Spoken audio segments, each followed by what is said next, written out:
You know, I mentioned a minute ago, we're extremely fortunate to have a democratically controlled executive council.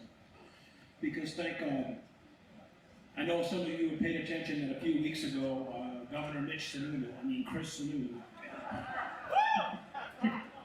that was Freudian, yeah. He put up into a nomination for a Chief Justice for the state Supreme Court that was a right-wing ideologue that was affiliated with the Koch brothers, and that he was a man that, while I believe he's a man of integrity, he certainly was not the right man for the job. So Councilors Pignatelli, Mike Cryans, and our next speaker did yeoman's work and made the right decision for the working families of New Hampshire. Andru Volinsky, I consider him, and I call him this, he's the moral conscience of our executive council. He's done yeoman's work on public school funding, what's going on with property taxes in our state. Ladies and gentlemen, please welcome Executive Councilor Andru Volinsky.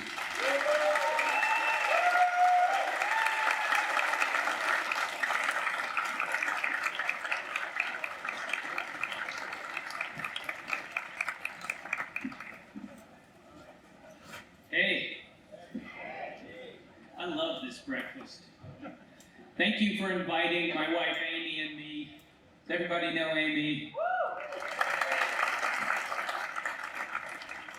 We're building a movement to deal with the inequity of school funding and the overly burdensome property tax.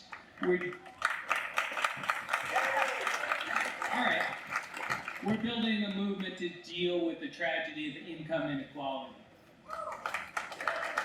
But that's not what I want to talk about. I want to talk about the Triangle Shirtwaist Factory fire. The Triangle Shirtwaist Factory fire was a fire in a sweatshop. It happened in 1911 in New York City. The sweatshop was on the 8th, 9th, and 10th floors of a building. The workers were all young, women, immigrants. And because they were women and foreigners, the owners didn't think they deserved safe passage from dangerous circumstances.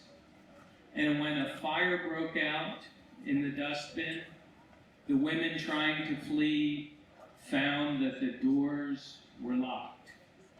146 people perished in that fire, either from the fire itself or from jumping out the windows, because New York City didn't have ladders that reached high enough.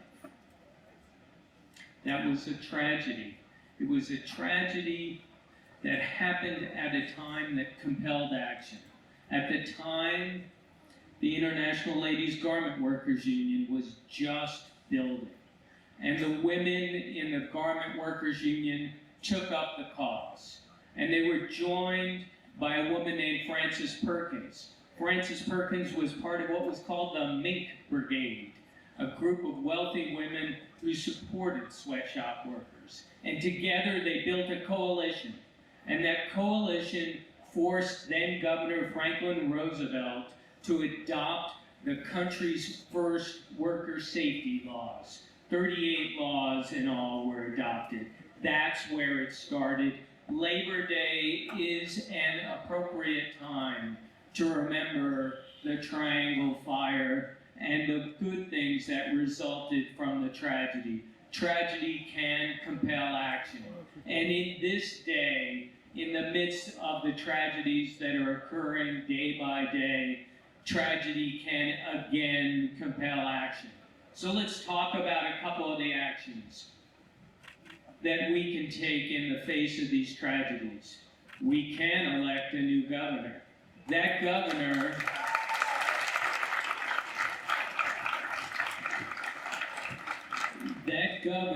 can recognize that for educators, schools are the workplace, and guns do not belong in schools.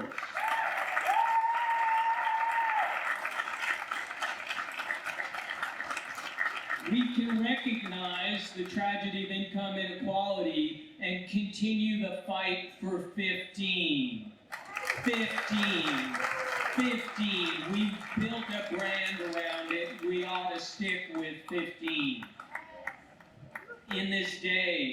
when it's becoming harder and harder for labor to organize, we can fight the hurdles that are thrown in the way of collecting dues. We can fight to make it easier to organize. And finally, where's Mike Smith from the Iron? Mike Smith. Mike Smith, when the state of New Hampshire puts its financial prowess behind a business by guaranteeing a loan or floating a bond, we can sure as hell insist that those companies respect labor and invite union shops to bid on their jobs.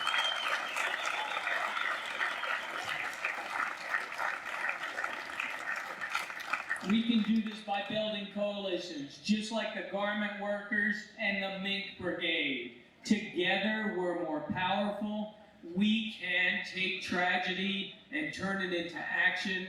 I would like to join you in doing it. I hope you'll let me join with you as we move forward. Thank you.